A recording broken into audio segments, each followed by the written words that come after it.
This might be the best 10,000 pesos that you can get ngayong 2025. And eto yung Tecno Pova Curve. Yes guys, eto ay napakaganda na talaga dahil nga pang gaming na siya. Pero napakaganda pa sa iba't ibang aspeto. Eto ay meron ng up to 16GB of RAM plus 256GB of storage. Curved AMOLED display with 144Hz refresh rate. Napaka-bright, napaka-smooth, and wala ka na talaga makikitang lag or delays pagdating sa pag-scroll, pag-swipe, and iba pang gagawin dito sa inyong display. Gustong-gusto ko rin to guys dahil nga hindi siya masyadong nagme-mess touch dito sa gilid-gilid since meron pa rin po siyang maliit na bezel dito. Hindi siya all the way talaga na pagka-curve. Eto rin guys ay meron ng IP64 water and dust resistance kaya naman sa ulan or sa mga splashes makakasurvive na to and hindi na to masisira kaagad. Huwag nyo na siya ilulubog. Also, yung curved display niya, Corning Gorilla Glass 7i na po to. So makakasurvive na siya pagdating sa mga small drops. Kinabahan ako doon.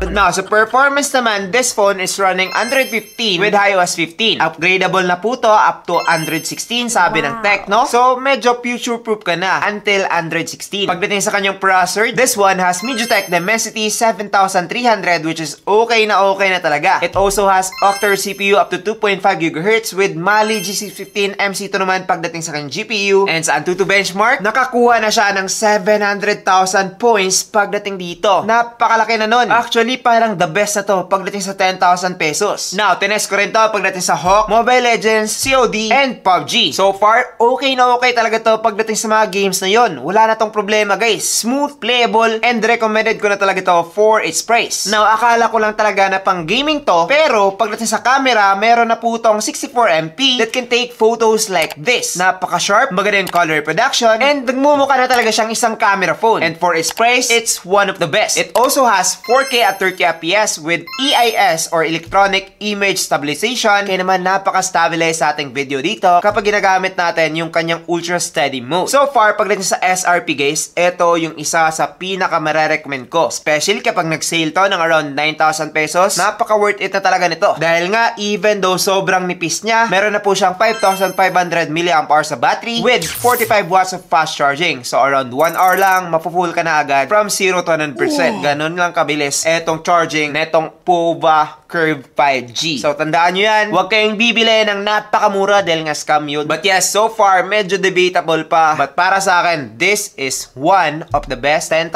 pesos na pwede nyo mabili ngayong 2025.